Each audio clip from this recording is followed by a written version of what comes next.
پښمنی باره کې احتیاط کوئ. ډیر خلق ماسخوتن سملی وي زما بس زما د روجي نیت دی وي.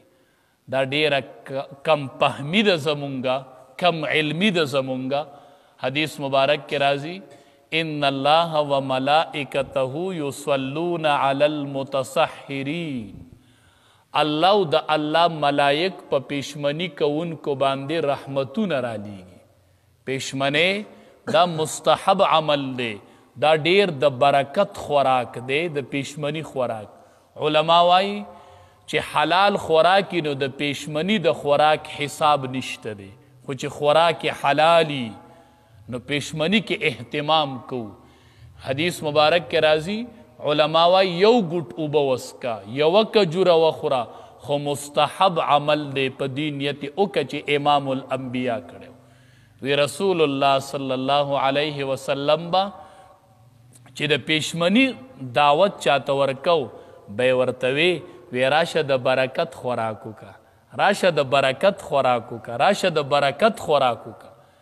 امام الانبیا د پښمنی خوراک ته د برکت خوراک ویلې دی. او علما وایي پښمنه دا زمونږ او د یهودو په روژه کې فرق دی چې هغې کې به پښمنې نه او زمونږ په روژه کې پښمنې دی. نو چې د پښمنیم غټ خیال ساتو. حدیث مبارک کې راځي درې خبرې الله ته ډېرې خوښې دي: تعجیل الفطر، تاخیر السحور، ضرب الیدین علی الاخرى. تعجیل الفطر ماښام په روژه ماتي کې تادي کول، چې وقت داخل شي بیا به اسې روژه ماتي کې تاخیر نه کوي. ګورئ نبی علیه السلام نه چرې داسې نه دي ثابت چې مونځ یې کړی بیا دې روژه ماته کړي. نه، روژه ړومبې به ماتئ، ماتئ به یې ړومبې. خیر دی مونځ وکړه بیا روټۍ وروستو وخوره، خو روژه به د مانځه نه مخکې ماتئ. تعجیل الفطر و تاخیر السحور، او په پښمنی کې تاخیر رستوالی کول دا رب العالمین ته ډېر خوښ دی.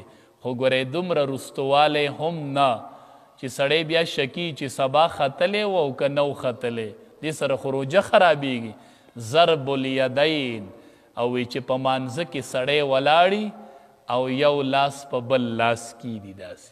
دا الله ته ډېر خوښ دی چې په مانځه کې ولاړي او یو لاس په بل لاس کیدي. نو ډیره مبارکه میاشته، نپلې په فرضو برابر دي او فرض په اویاو دي، په اویاو.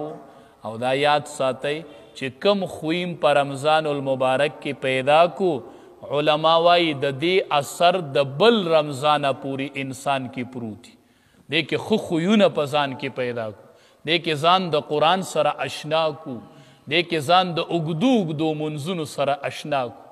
تهجد له پښمنی له پاسو اوږد اوږد رکات کوه، دا د پریکټس کوه، منځ کې مشق کوه، منځ په قلاره قلاره زده که. اوس خو ډېر شیټې مې د هر چا سره، نو په قلاره قلاره منځونه او په قلاره قلاره عبادات او د الله نه دعا کول چې الله زمونږ دا روجي قبولی کا. او اوله عشره رحمت دی.